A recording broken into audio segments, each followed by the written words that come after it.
Hello, and welcome to Resume Before and After, where we look at common resume mistakes and how to fix them. Today, we're discussing when experienced professionals use resume formats that they've outgrown.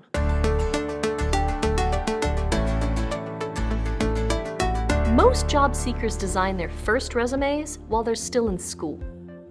They typically use formats that work for students, with heavy emphasis on education, internships, and extracurricular activities.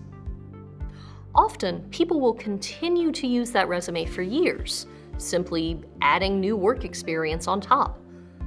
But a student resume is no longer a good fit for someone who has years of relevant work experience. Let's look at an example.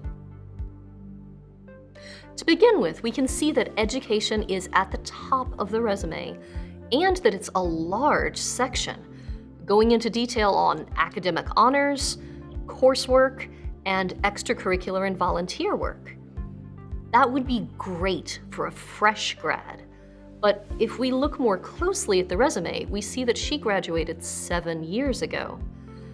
In fact, if we look at the professional work experience section, we see that she has been working directly in her field for the past 7 years. That relevant work experience is far more important than these details about her educational awards and activities. Next, we can see that the professional work experience section is a wall of text. It's difficult to skim and it looks cramped.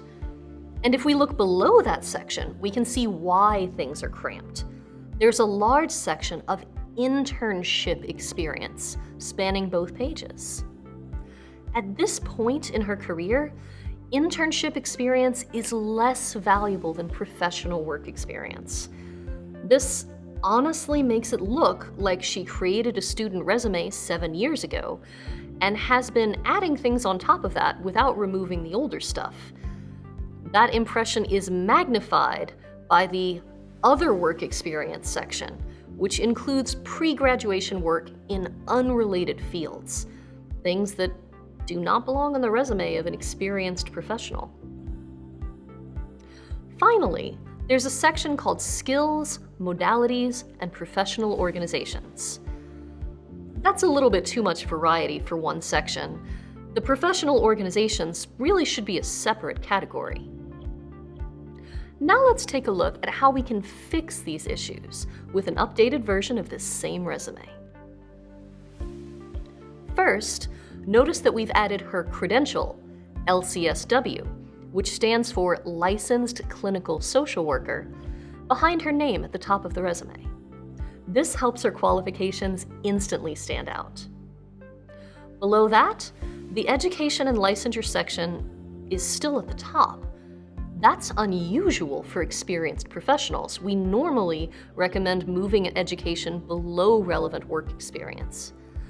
But in this case, we left it at the top because she's working in a field where those specific credentials are required.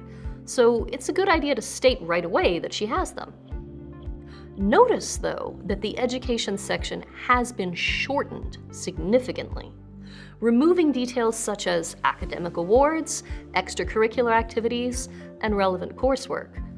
Those details are no longer needed at this stage of her career. Looking ahead to the second page, we can see that there have been similar cuts to the internship experience section.